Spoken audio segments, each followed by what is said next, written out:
Okay. Oh, man. It's been a day.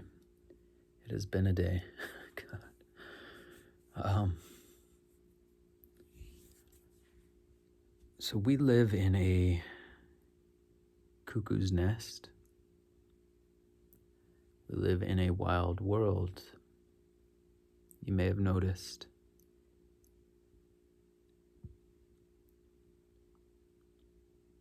But depending on your station in life, depending on your context, depending on the time of day, depending on many different factors, you may not always see it. If you are overly saturated with news content and I guess social media, that kind of thing, you're seeing sort of a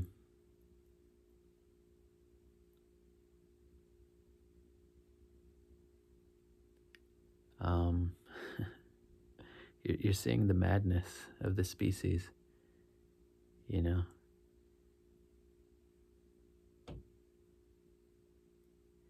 In a more concentrated form, let's say. And that's why it's important, in one sense, this is a side note, but to not be too fixated or invest too much energy or attention into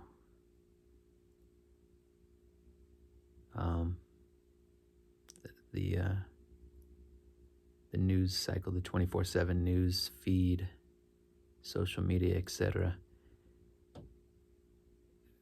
Because that presents a skewed, distorted vision to some extent, just in the sense that you're again, it's filtering for the drama, it's filtering for the chaos, it's filtering for the dysfunction, it's filtering for the violence, etc. Right? And that's not the full story. So I'm trying to map out some territory here. So there's that. You can, unless you're in a war-torn area or very, again, it's like there's so many exceptions to to something like I'm about to say. So show me some, be generous with how you hear this, I guess. Or don't. I don't know.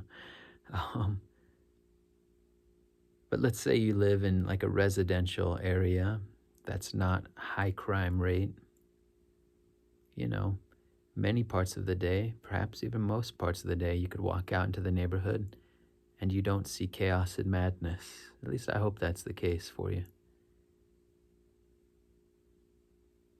You mostly just see a built environment, right? Houses,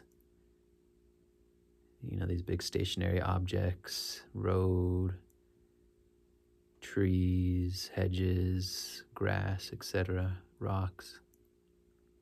And maybe cars passing by, occasionally people out doing whatever.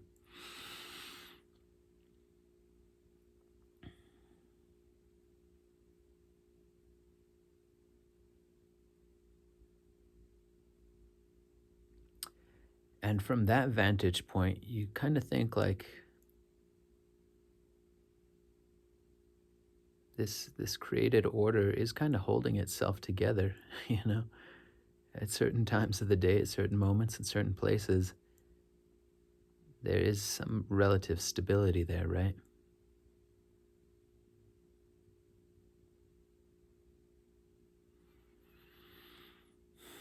Where you can take a deep breath and you don't have to be totally fight or flight.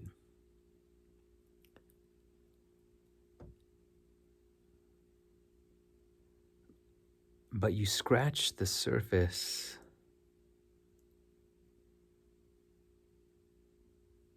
of the human heart, of the human psyche, of many, maybe most, but let's say many people's lives functional people, or at least people who at a distance, you know, with a passing glance, seem to be holding it together, seem to be functioning, right?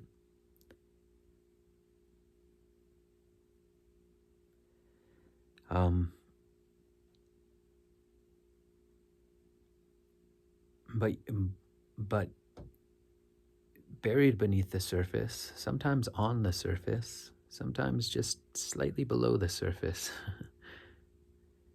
often just slightly below the surface, there's pain, there's confusion, there's rage, anger, violence, you know, all the confusion and madness of the species.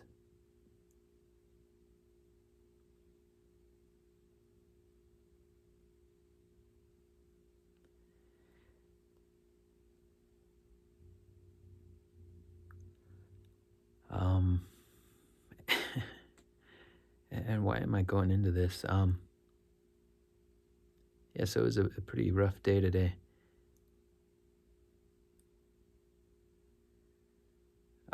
Doing Rideshare.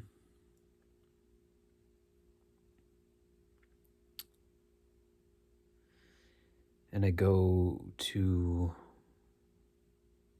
pick up somebody. It's kind of a residential area, like, I don't know, middle income area, like a decent neighborhood in terms of like property values and stuff like that.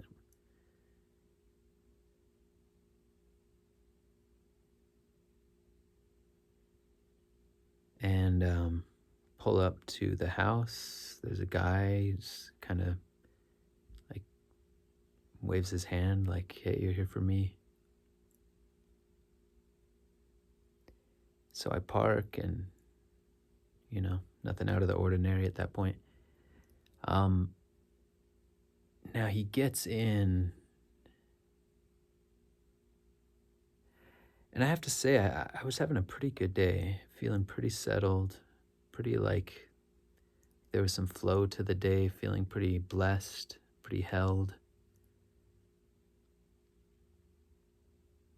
And from that state of mind, you notice more clearly where other people are at, let's say it that way, deviations from that baseline of relative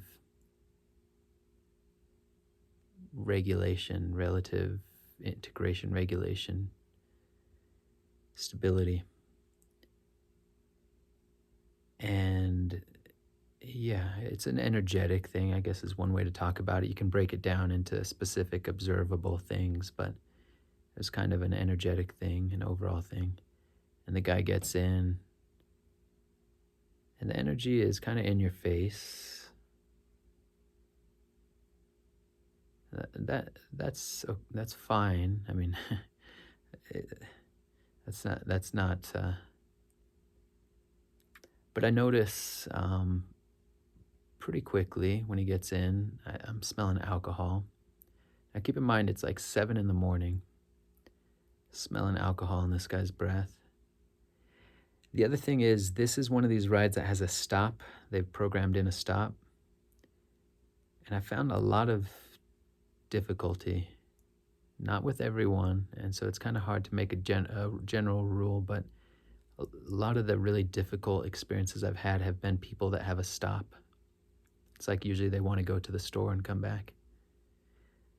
Now, what I do in those cases is in a courteous way, in a way that is courteous, but also respectful to my time, because I don't get paid by the hour. I just say, hey, I see you have a stop, and I like to remind my passengers, and I'm sure you're already aware, but just to be clear, that the app gives you 5 minutes at the stop. And since I don't get paid by the hour, you know, I stick to that 5 minutes, and after 5 minutes, I gotta keep moving.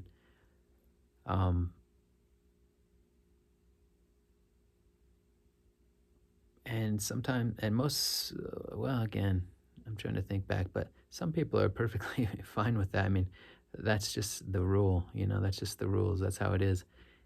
And I want to say most people don't really have an issue with that because I'm just saying something that they probably already know. But a part of why I say that also is because people try to abuse that time limit and they'll just push it further and further and further.